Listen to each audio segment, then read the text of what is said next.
Bom, pessoal, como é que vocês estão? Eu espero que bem. Para quem não lembra, meu nome é Reinaldo, eu sou médico veterinário e é um prazer estar aqui conversando com vocês novamente. Hoje nós iremos conversar sobre alguns conceitos importantes para entendermos essa temática da saúde pública veterinária. Eu sei que não é fácil a gente discutir sobre conceitos, visto que cada escola de pensamento pode ter uma interpretação sobre um conceito, uma aplicação desse conceito de forma diferenciada em algumas regiões, em alguns momentos. Mas a gente vai tentar trabalhar de forma o mais objetiva possível para extrair a essência do que significa aquele conceito, do que significa aquela área profissional, tudo bem? Aí fica a pergunta, será que é importante mesmo entender alguns conceitos, investir tempo para entender alguns conceitos, tais como saúde pública veterinária, saúde única, saúde coletiva? E hoje eu estou aqui para tentar convencer vocês a respeito disso. E para isso eu vou listar 3 razões principais. A primeira importância está na clareza profissional, pessoal.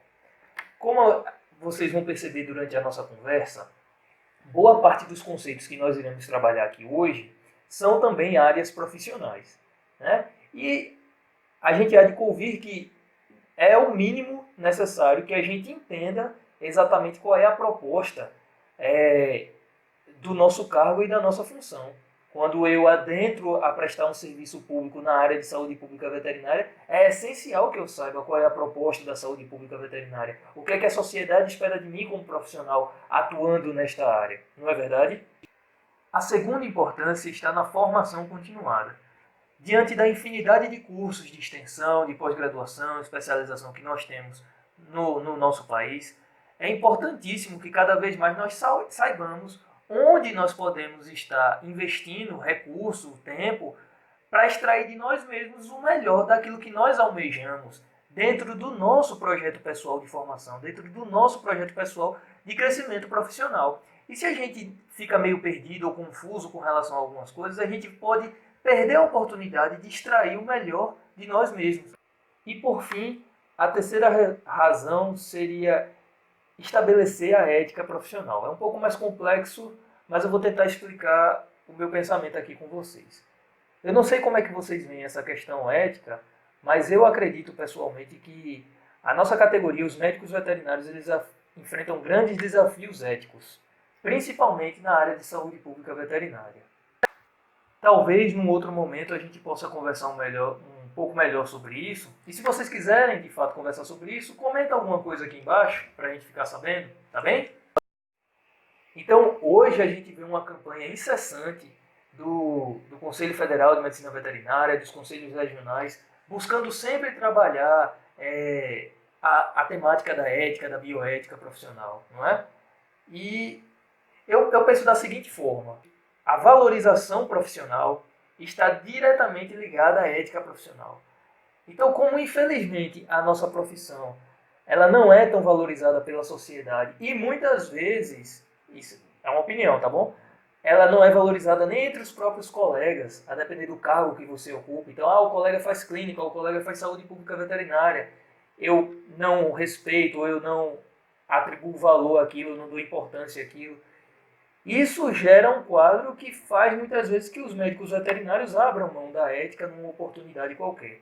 E isso é muito triste. Para a gente começar a mudar esse quadro, nós temos como grupo profissional, como categoria profissional, começar a entender, e aí parte do princípio de entender basicamente o conceito, a importância de cada área profissional, entender o conceito. Porque a partir do momento que a gente entende a importância da área, a gente dá o valor ao colega que tem aquela atribuição, ao colega que desempenha aquela função. E a partir do momento que a gente, como grupo, entende e dá valor à atividade do colega, a gente se torna um pouco mais corporativista. E esse corporativismo acaba, em consequência, refletindo na sociedade.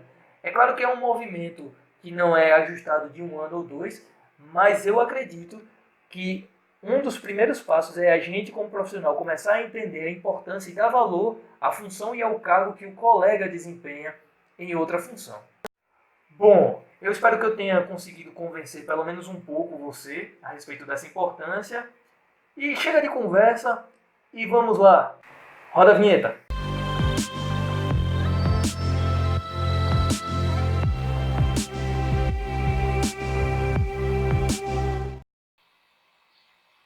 Bom, pessoal, dando continuidade,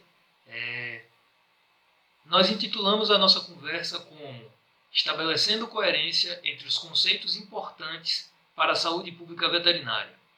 Antes da gente adentrar especificamente ao tema da nossa conversa, pessoal, é importante a gente discutir um pouquinho sobre a metodologia que a gente vai usar aqui. Vejam só,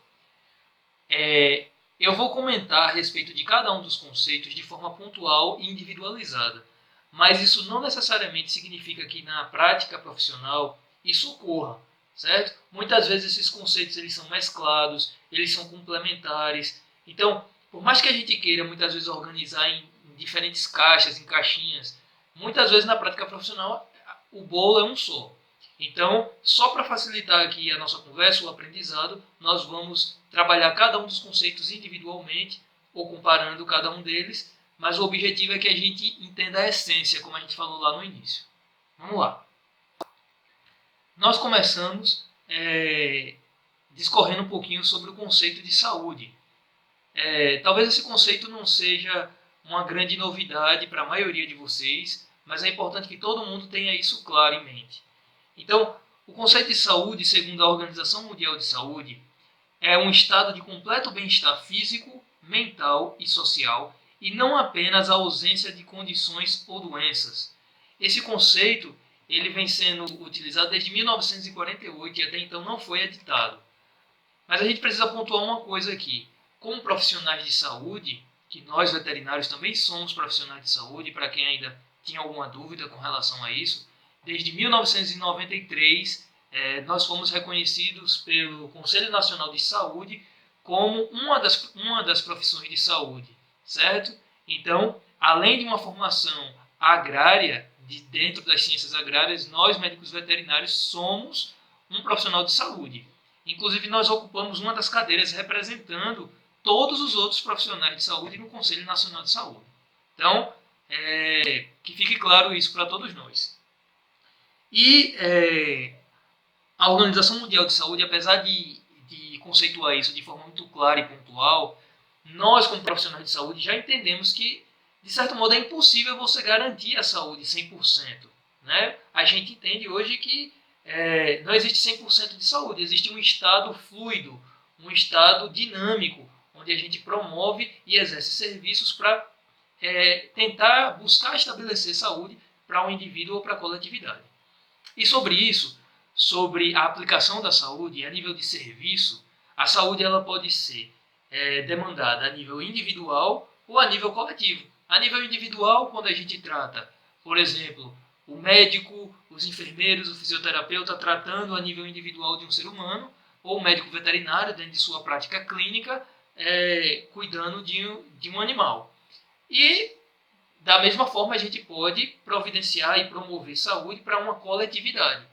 E, muitas vezes, a gente pode dizer que esse seria a base do conceito de saúde pública.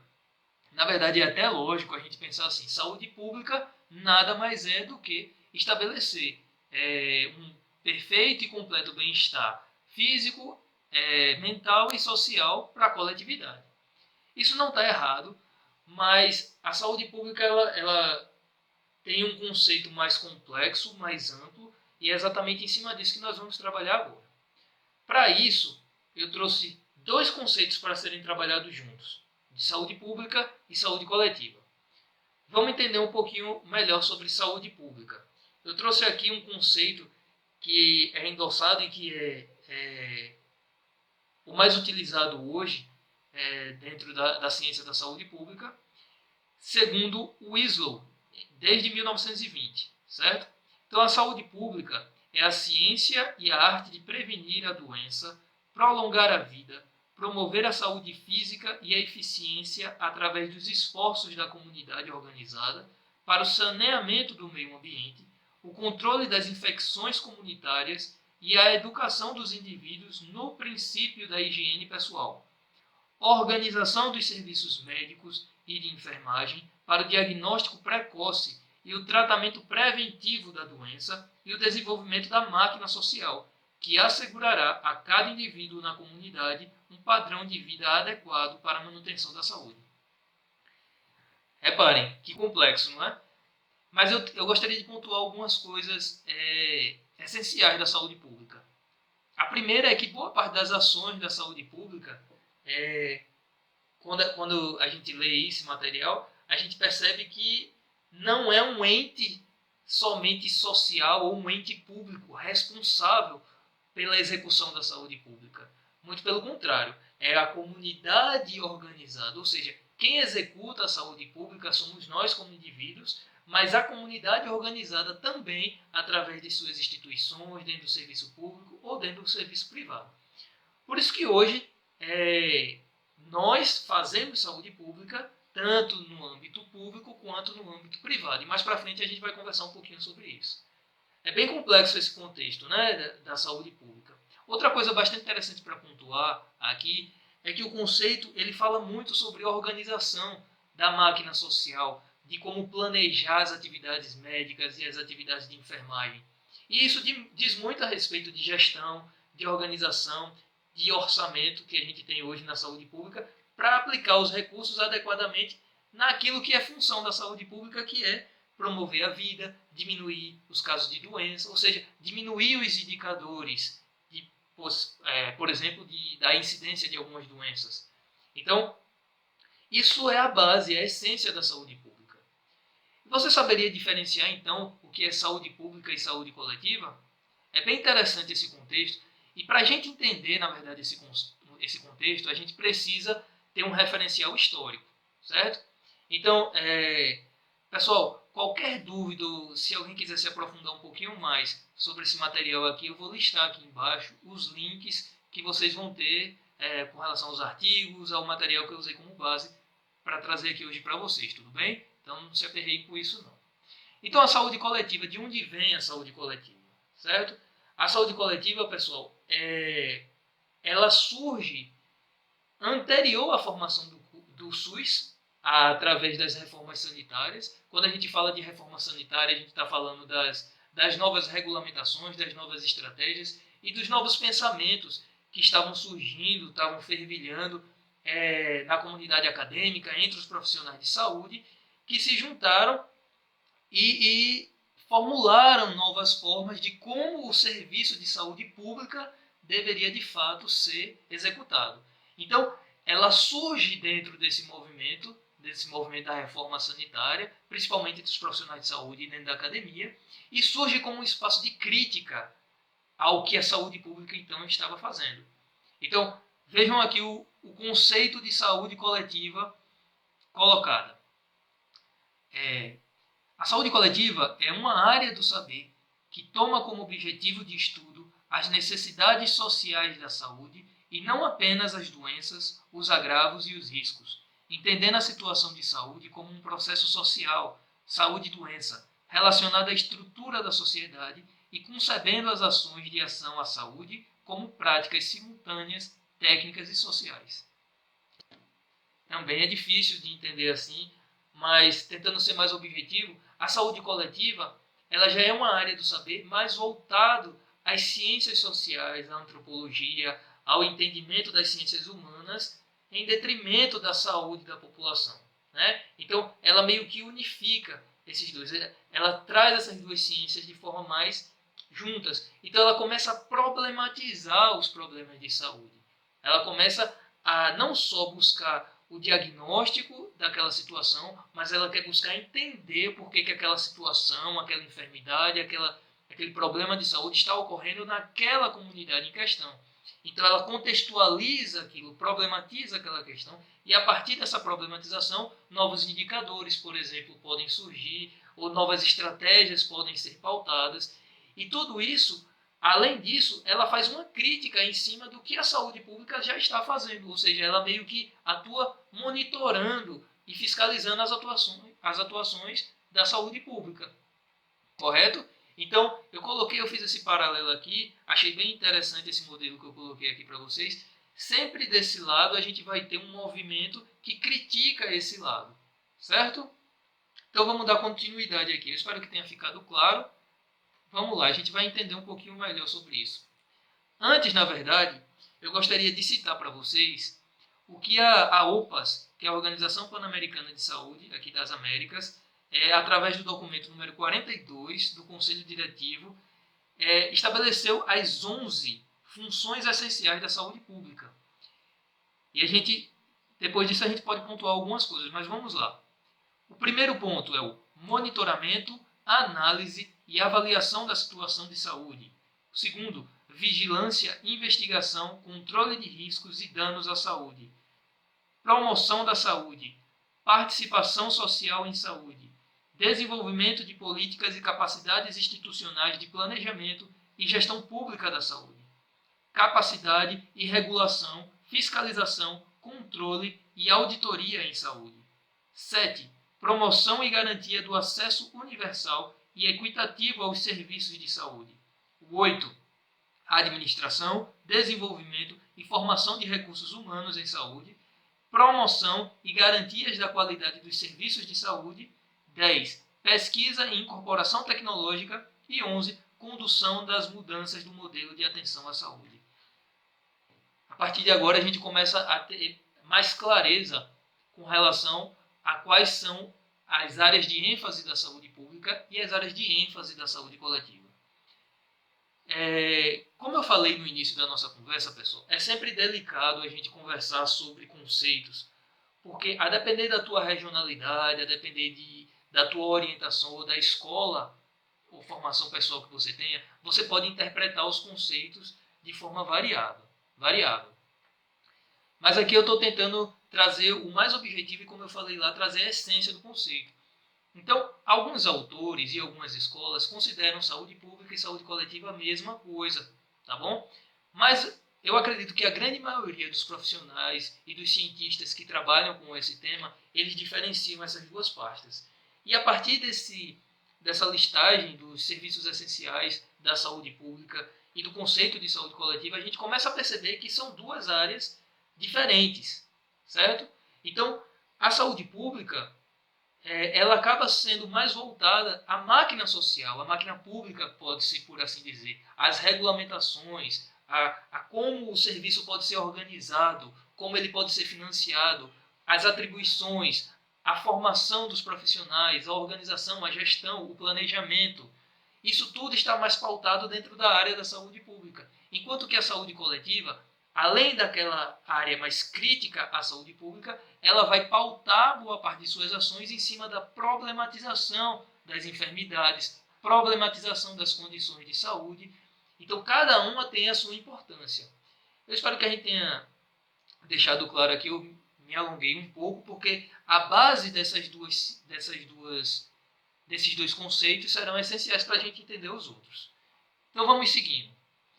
Dentro da saúde pública, a gente tem um braço, né, uma sub-área, vamos dizer assim, que é denominada saúde pública veterinária, que não tem nada de diferente do que é saúde pública, somente que a gente vai agora trazer os conhecimentos e as práticas e as atribuições como médico veterinários e inseri-los dentro da saúde pública.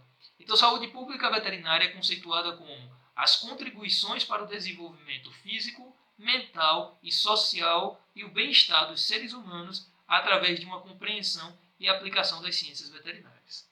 Vamos pontuar uma coisa bem importante aqui e que pode ser um pouco polêmica. Além de tudo que a gente falou da saúde pública, quando a gente conceitua a saúde pública veterinária, a gente vê que ela segue à risca aquilo que diz a saúde pública, inclusive colocando a saúde do ser humano como prioridade para a atenção das ações que são realizadas na saúde pública veterinária. Então isso precisa ficar bem claro.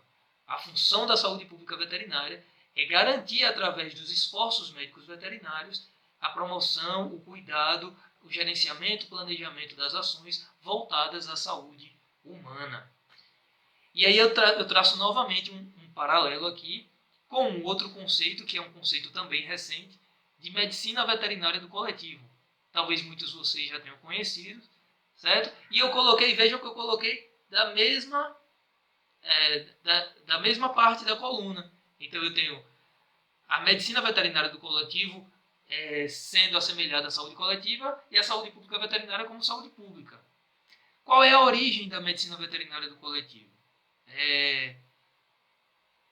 A medicina veterinária do coletivo ela chega aqui no Brasil através de uma influência que vinha dos Estados Unidos, da chamada até então Shelter Medicine, que era uma medicina veterinária voltada às práticas clínicas em canis, por exemplo, gatil, canil, ou em coletivos de animais.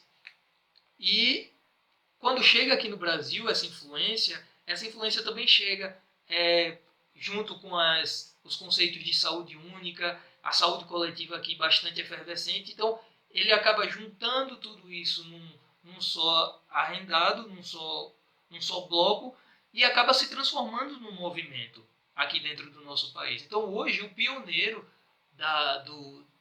do trabalho com essa temática, né, da medicina veterinária do coletivo, dentro de instituições, é a Universidade Federal do Paraná, a UFRPR, certo?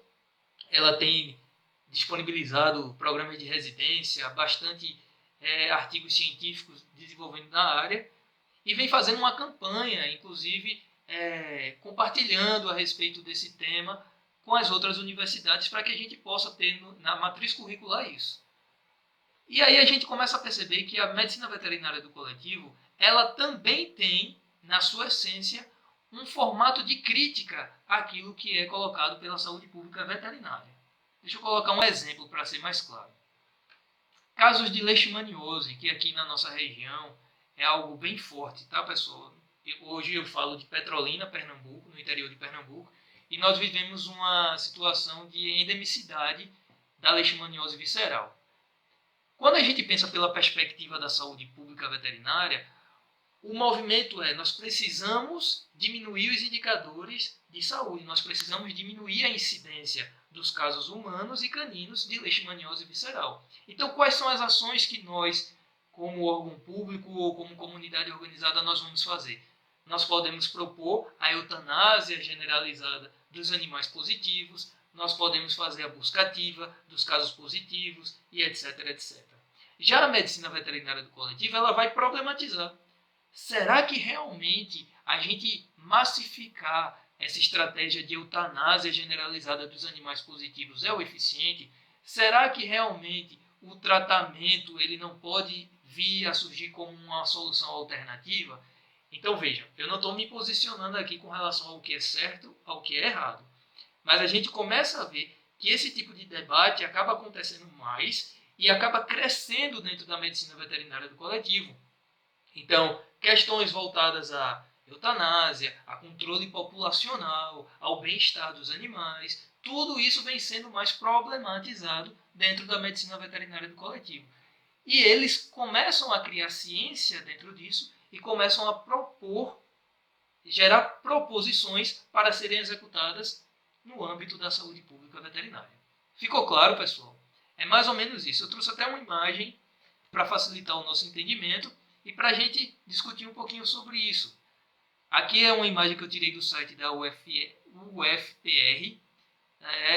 que ele coloca lá, a medicina veterinária do coletivo e os eixos que compõem a medicina veterinária do coletivo. Ele colocou aqui a medicina de abrigos, que é a Shelter Medicine, a medicina veterinária forense, que a gente pode discutir um pouco depois, que é muito ligada à medicina veterinária legal, e a saúde pública.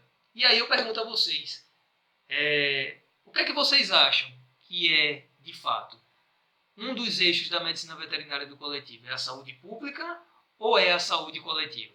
Certo? Então, dentro do próprio site da UFPR, eles colocam que a medicina veterinária do coletivo é uma nova área da medicina veterinária que interliga a saúde coletiva, a medicina de abrigos e a medicina veterinária legal. Então, eles já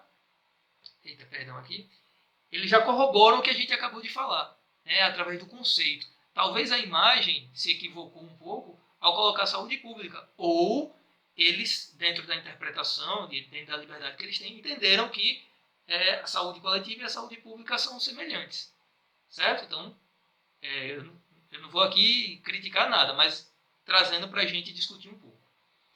Eu coloquei aqui a medicina veterinária legal, mas a gente não vai discutir tanto ela assim não. Mas eu queria somente pontuar, que às vezes gera um pouco de dúvida, a medicina veterinária legal, pessoal, ela está mais pautada em trazer à luz, em traduzir para o jurídico, para o setor jurídico, àquilo que acontece dentro da medicina veterinária, dos casos que acontecem dentro da medicina veterinária. Eu trouxe aqui um conceito, vou falar aqui para vocês, eu acho mais interessante. A medicina veterinária legal é um ramo da medicina veterinária, reconhecido pelo Conselho Federal de Medicina Veterinária e que tem como objetivos aplicar e ligar os conhecimentos técnicos dos profissionais da área às questões judiciais e aspectos legais do exercício profissional. O que inclui a atuação do médico veterinário como perito, assistente técnico, consultor ou auditor. Bem, ficou bem claro aqui qual é a proposta da medicina veterinária legal. É traduzir, efetivamente, em termos jurídicos, as ações e os contextos que precisam de um entendimento que só um médico veterinário, que só as ciências veterinárias podem dar. É o caso, vamos supor, de uma emergência sanitária alimentar, que foi provocada por um indivíduo. Então, um perito vai ser um profissional que vai conseguir traduzir aquilo, colocando aquele caso, por exemplo, que afetou diversas pessoas através de uma irregularidade sanitária que foi proposital, entende? Então, redigir isso. Ou então, através de uma violência que um animal possa ter sofrido. Então, ele vai laudar aquela situação, ele vai avaliar o animal, vai emitir um laudo e vai transcrever aquilo juridicamente. Tá? Então, a gente precisa de um profissional cada vez mais habilitado a fazer esse tipo de tradução para o setor jurídico. Então vamos lá, o foco da gente, na verdade, aqui é tratar da saúde pública veterinária, né? Então eu espero que a gente tenha conseguido, até esse ponto, entender as particularidades de cada um desses conceitos, para que a gente possa trabalhar um pouquinho mais aqui, mas logo em seguida a gente volta. Então vamos lá, saúde pública veterinária. Eu já coloquei logo aqui a inspeção sanitária de produtos de origem animal e a defesa sanitária animal. Por quê? Pessoal, por mais que as disciplinas, a nível de graduação agora, por mais que as disciplinas de defesa sanitária animal e de inspeção, elas sejam trabalhadas, às vezes, em um outro momento que não na saúde pública veterinária, elas são sub-áreas da saúde pública veterinária, certo? Então, quando a gente faz uma inspeção sanitária, a gente, com base na lei e com base numa convenção entre profissionais que estabelecem os critérios aceitáveis de segurança, quando a gente faz isso no comércio, a gente não busca problematizar aquela situação, a gente só vai aplicar a lei. Então, se aquele produto, por mais que aquele produto tenha vindo de uma comunidade quilombola ou de uma comunidade de pescadores, seja a fonte de renda daquelas pessoas, mas se ela não atende às necessidades básicas e mínimas sanitárias, como o inspetor sanitário ali, a minha função vai ser retirar aquele produto. Então eu não estou problematizando as questões envolvidas ali ainda. Na defesa sanitária, da mesma forma. As zoonoses principalmente aplicadas, a gente pode dizer aqui duas, tuberculose e brucelose, que são trabalhadas no mesmo programa, inclusive. A partir do momento que eu identifico que eu tenho animais positivos para aquilo, e eles estão gerando produtos, leite, carne, eu não posso deixar que aquele produto siga normalmente. Né? Então eu recolho aqueles produtos, muitas vezes eu vou fazer eutanásia dos animais ou um abate sanitário, dependendo do tipo de emergência que se dê. E isso, por que eu tenho esse tipo de atitude? Porque dentro da saúde pública veterinária, o meu objetivo principal é o quê? Garantir condições necessárias de promoção e do cuidado da saúde humana. Então, a gente tem esse paralelo e isso pode gerar polêmica. Então, cada vez mais, a gente precisa ter profissionais atuando na saúde pública veterinária que estejam aptos a se comunicar, aptos, eu digo, a trabalhar de forma multiprofissional, transdisciplinar e aptos principalmente a se comunicar para que a gente possa perceber a crítica que pode vir ou da saúde coletiva ou da medicina veterinária do coletivo e ao perceber aquela crítica a gente consiga trabalhar e implementar dentro da saúde pública veterinária. As ações pautadas ao bem-estar animal, ao que é de fato a segurança sanitária, como a gente trabalhar essa segurança sanitária com as comunidades diversas, o que é que a gente pode fazer com o produto apreendido, etc, etc. Certo?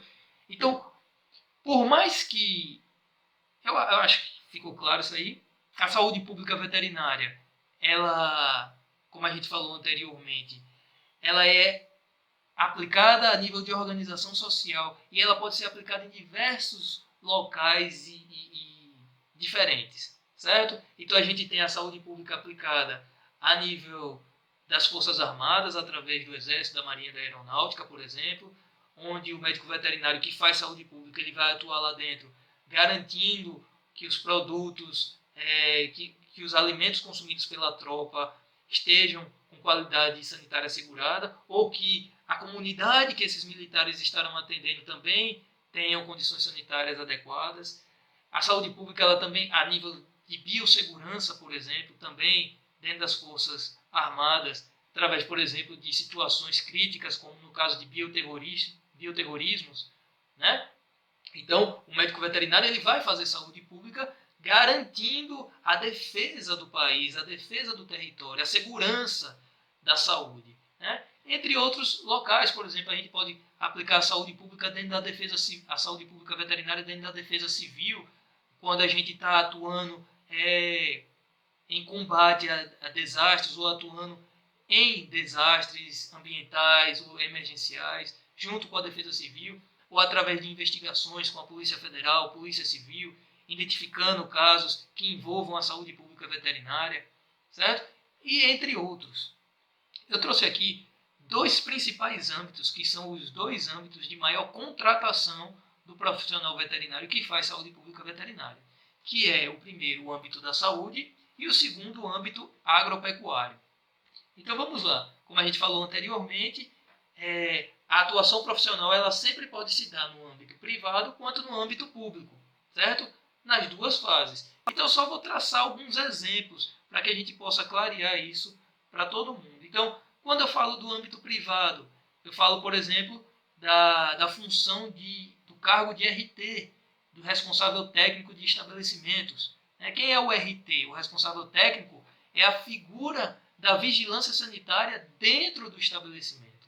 Então, a importância que a gente precisa entender disso, né? É quando o empresário contrata um profissional que vai garantir que a loja dele, que o ambiente do pet shop, que o supermercado, que aquele estabelecimento que ele tem, respeite as normas sanitárias, mas que ofereça ao cliente, ao consumidor, um produto de qualidade. É essencial nós valorizarmos o nosso colega RT, o responsável técnico. Não é qualquer um que faz esse tipo de trabalho, não é qualquer um que pode assumir a responsabilidade de assegurar que aquele teu ambiente é um ambiente adequado para produzir e comercializar aquilo, tá bom?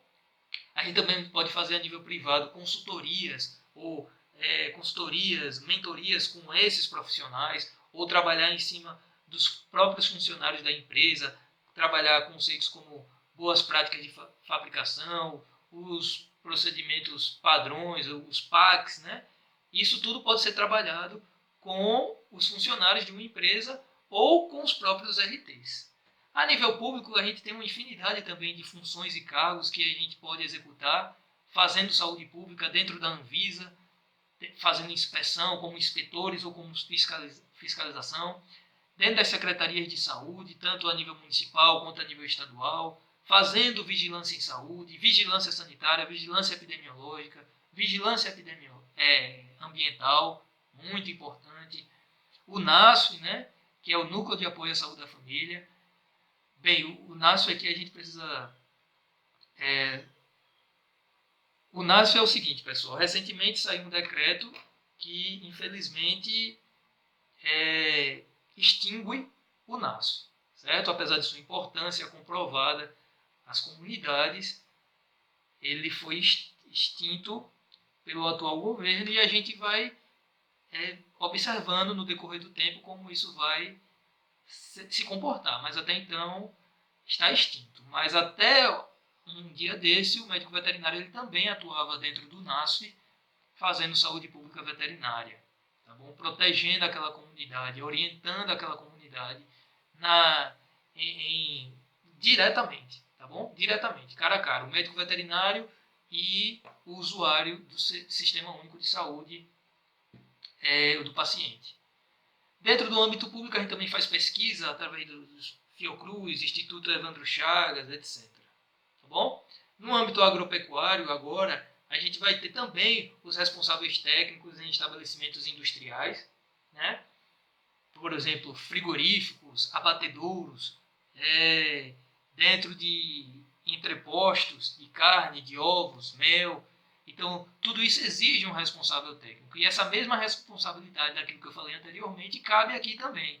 Né? Não é qualquer profissional que faz esse tipo de coisa, que tem, de fato, habilidades e adequações necessárias para te garantir que aquele produto, naquele local, está respeitando as normas sanitárias e as normas agropecuárias sanitárias. A gente também pode fazer consultoria, o controle de qualidade dentro da indústria, isso é muito importante. Nós temos também, a nível público, a nível de fiscalização, como fiscais do mapa ou auditorias, dentro das secretarias de agricultura, tanto a nível estadual quanto a nível municipal, através das autarquias, como por exemplo, aqui em Pernambuco nós temos a ADAGRO, no Piauí a ADAP, ou a ADAB na Bahia, que são as agências de defesa agropecuária, ou no sul do país a gente tem a ADEPAR, ou a SIDASC, ou outras. Tudo bem? Então, basicamente é isso. Eu espero que a gente tenha deixado claro aqui o rol e o quanto que a gente tem para conversar sobre a saúde pública veterinária, e o quanto a gente precisa estar se atualizando com relação a isso. Mas voltando, já que a gente está trabalhando sobre os conceitos, a gente continua conversando um pouco mais sobre saúde global e saúde internacional. Então a gente entendeu o conceito de saúde pública, que é a nível mais local. Então, dentro do estado de Pernambuco, eu posso ter uma regimentação, uma legislação específica que difere um pouco de São Paulo, que difere um pouco de Minas Gerais. Mas a nível de Brasil, nós temos uma saúde pública garantida pelo Ministério da Saúde. Então, nós temos uma legislação federal sobre isso. Temos também, e aí a gente amplifica isso, e a gente tem dois outros conceitos que também são muito importantes, que vem sendo trabalhado muito, principalmente nos últimos tempos, em virtude dos processos de globalização que o mundo vem sofrendo, não é verdade? Não tem como fugir disso. Então, a saúde global e a saúde internacional, muitas vezes, elas também são confundidas. Mais uma vez, cabe dizer aqui que os conceitos eles podem ser interpretados de forma diferente. Porém, a maioria dos autores consideram que há uma diferença clara entre essas duas pastas. Então, nós vamos ver agora de que se trata a saúde internacional. Então, vamos lá. A saúde internacional, segundo Merson, Black e Mills, é definido como a aplicação dos princípios da saúde pública a problemas e desafios que afetam os países de baixa e média renda e ao complexo conjunto de forças globais e locais que os influenciam. Poxa vida, eu acho que pegou todo mundo de surpresa, né?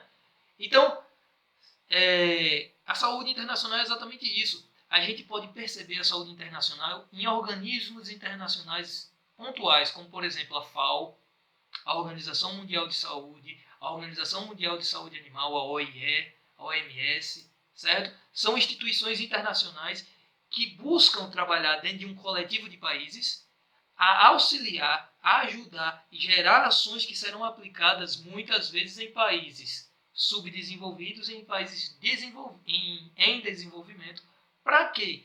Para garantir que os problemas de saúde ou os problemas que implicam na condição daqueles países não aflorem ou não percam as barreiras, o território daqueles países. Ficou claro aí? Então é uma ação conjunta de países que providencia isso para países sem condições de fazer isso. Tá bom? Enquanto que a saúde global, diferentemente, ela está mais preocupada com os problemas a nível global, de fato, que transcendem as barreiras territoriais. É o caso, por exemplo, da resistência a antimicrobianos ou das mudanças climáticas. Não diz respeito a um único país, a um único território. Tudo bem? É um efeito a nível global e ele precisa ser tratado a nível global. Eu trouxe um quadro aqui que vai facilitar o nosso entendimento e ele diferencia bem a saúde internacional e a saúde global. Então, reparem, olha aqui, a saúde internacional está focada nos problemas de saúde de países de renda inferior, né? De países em desenvolvimento ou de países subdesenvolvidos. Enquanto que a saúde global, Global Health, está focada nos problemas que estão ligados diretamente ou indiretamente e que afetam a saúde e transcendem as barreiras, as fronteiras dos países, as fronteiras territoriais dos países. Então precisa ser algo entendido a nível global. E aí eu trouxe para vocês o nosso último conceito a ser trabalhado, que é o de saúde única. E reparem que eu coloquei a saúde única exatamente na coluna das ciências, das áreas acadêmicas que buscam problematizar as questões. Então a saúde única, ela também acaba surgindo como uma área acadêmica, vamos por assim dizer, que gera proposições, gera um movimento de crítica àquilo que está sendo implementado ou aquilo que é estratégia da atual saúde global e da saúde internacional. Então, vamos entender aqui um pouco sobre a saúde única. A saúde única é uma abordagem colaborativa, multissetorial e transdisciplinar, trabalhada nos níveis locais, regional, nacional e global, para alcançar resultados ótimos de saúde e bem-estar, reconhecendo as interconexões entre pessoas, animais, plantas e o seu ambiente compartilhado. Então tem algumas coisas que a gente precisa pontuar aqui. A saúde única, ela tem como essência trabalhar no mesmo patamar a saúde dos animais, a saúde dos seres humanos e a saúde do meio ambiente. Ela busca trabalhar essas três saúdes para ser implementada numa estratégia. Entende? Além do movimento de crítica, a saúde única ela tem essa proposta e ela tem essa, como a gente falou aqui, funcionou tão bem a nível global que a saúde única acabou sendo também referenciada para níveis regionais, níveis locais e bem menores, certo? Como eu coloco aqui pela setinha, certo? Então, pela eficiência que se deu de observar esses conceitos de saúde humana, saúde animal e saúde ambiental, ela acabou sendo aplicada em diversos outros setores a nível regional, local e territorial e nacional também. Então, é mais ou menos isso. O que eu quero deixar claro aqui para vocês é de que esse lado da coluna, ele sempre se coloca como um movimento de crítica a essa coluna. E que cada vez mais nós precisamos ter profissionais que assumam pastas, porque nós quando trabalhamos com saúde única, quando trabalhamos com medicina veterinária coletiva e saúde coletiva, nós atuamos na saúde global, nós atuamos na saúde pública veterinária e na saúde pública. Então nós precisamos ter esses profissionais aptos a receber essa crítica e trabalhar e implementar essa crítica. Tudo bem? Eu espero que tenha sido claro para vocês, espero de verdade que tenha sido útil. Agradeço a atenção e é isso. Muito obrigado.